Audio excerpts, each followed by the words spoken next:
In this beginner-friendly bluegrass guitar lesson, we're learning a simple melody to a tune called Chinquapin Hutton, but we're not going to stop there. I'm going to then introduce two elements that are going to make this sound more bluegrass-like. My name's Cody, by the way. I'm a former student of ETSU's Bluegrass and Old Time Country Music program. If you're wanting to play more guitar, feel rewarded in learning this style of music, I break it down nice and slow, so subscribe here. If you would like to keep learning with me on a deeper level, there are a couple options here. I offer one-on-one private Zoom lessons, but also what I recommend doing is getting inside of my beginner-friendly bluegrass guitar course, Flatpick Foundations, where you will find a massive library of beginner-friendly lessons. It's always growing. I recommend the lifetime access. That way you can learn at your own pace and never be recharged again. Let's get into the lesson. We are in the key of D today.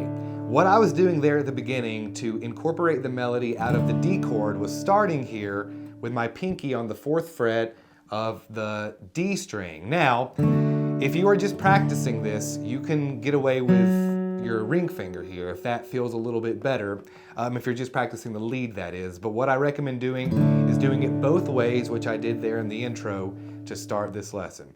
Here's the melody played nice and slow, all right?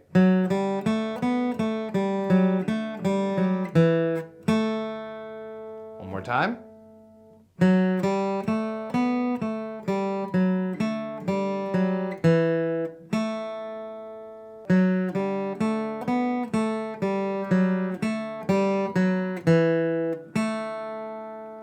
All right, so we're ultimately going to land on that G string 2nd fret.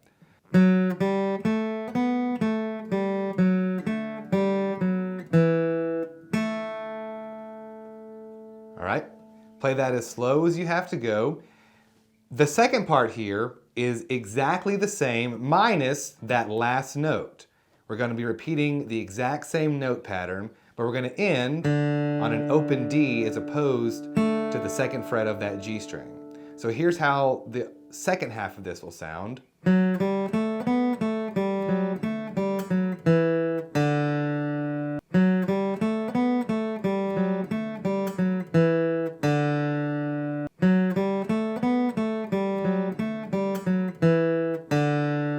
So all together.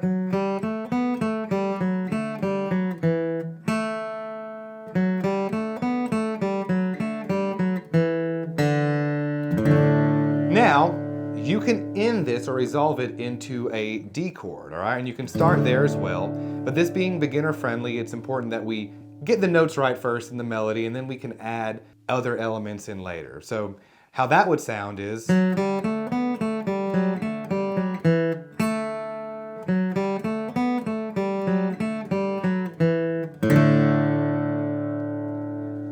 just like that. So practice that as many times as you have to. I recommend highlighting this section of the tune on Strum Machine. Not sponsored by that app, but I believe it to be crucial if you are learning to play this style of music. Now that we've got the melody down, let's bluegrassify it. And we're going to bluegrassify it by changing just a couple notes here and then adding a slide during that first section of the song. All right, so this is it without anything special, just a quick reminder. And this is how we're going to bluegrassify it.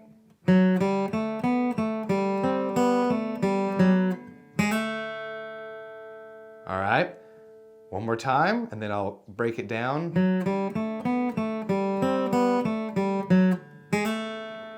So we're incorporating a slide into that last note, all right? But first, let's see what else I'm doing here. So if we want to get musically technical here, I am flattening the 7th note here, which is a C sharp in our D scale. And I get this,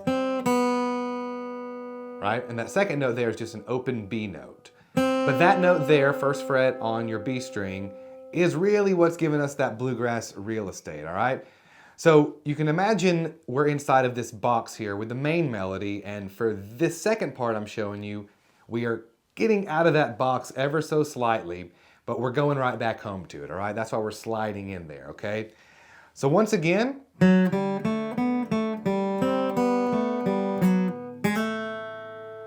Okay, so we're starting out the same way,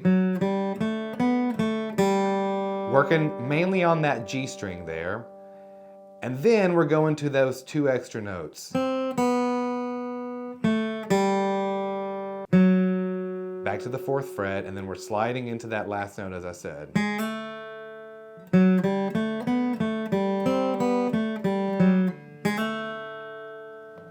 And then you can finish the song originally how I taught you.